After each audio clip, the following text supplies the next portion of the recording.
Party की सरकार नहीं। 25 साल तक बहन की कोई हटा नहीं पाएगा। और हम और आप भी सोचते थे वाकई बहन जी 25 साल तक रहेंगे।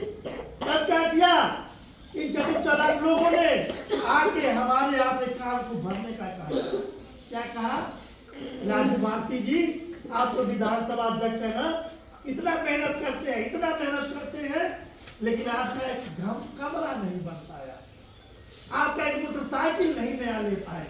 और वही लालचंद जी है चरपहिया से चलते हैं, वही फलाने जी है उनके पास देखिए कितनी महंगी महंगी गाड़ियां होगी। अब राजू तो मेहनत करने में लगे थे, इनके दिमाग में आया सही बात, इतना मेहनत करने के बावजूद भी मुझे कुछ मिला नहीं। ऐसे कर करके उन चतुर चालाक लोगों ने जो आपकी चाय पीना पसंद नहीं करते थे वो चाय पिलाना पसंद करने लगे, आपको घर बैठाने लगे, आपका कान भरने लगे, आपको नारी नादार के झगड़े में फंसाने लगे, भाई भाई लड़ाने लगे।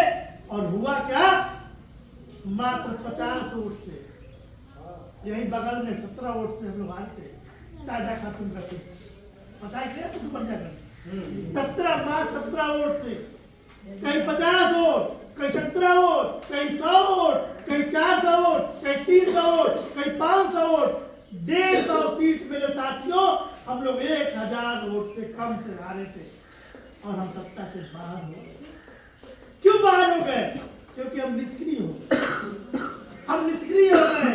हमको याद है हम लोग बचपन में देखते थे माताएं और बहनें जब वोट डालने जाती थी तो गाना गाते हुए जाती थी, गीत गाते हुए जाती थी। अब तो किसी से कोई मतलब नहीं रखता, चुपके से जाता है, वोट के चला आता है।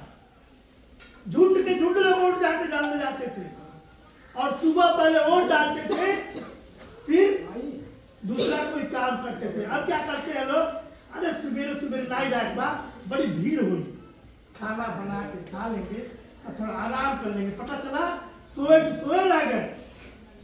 6 बजे के बाद आँख खुली, कहेंगे एक वोट से कुछ बिगड़ने वाला थोड़ी है, मेरा उठना ही पड़ा, कोई बात नहीं। यानी लोग इतने निष्क्रिय हो गए कि एक एक वोट करके अगर इकट्ठा हुआ तो कई हजार वोट हमारे ऐसे खराब होते हैं। इसलिए मैं आप सबको सचेत करने आया हूं।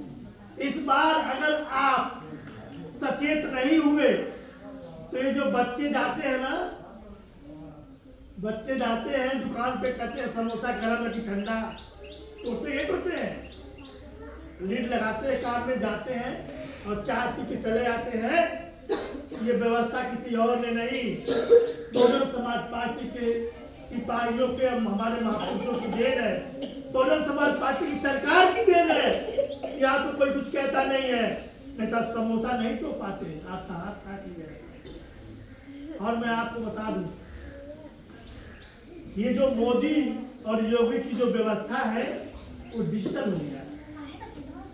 डिजिटल मतलब कैसा हो गया है, बिल्कुल ऑनलाइन है, बिल्कुल सारा चीज, कुछ करने की जरूरत नहीं है, घर बैठे सब कुछ देख लीजिए, घर बैठे पैसा निकाल लीजिए, घर बैठे पैसा दे दीजिए।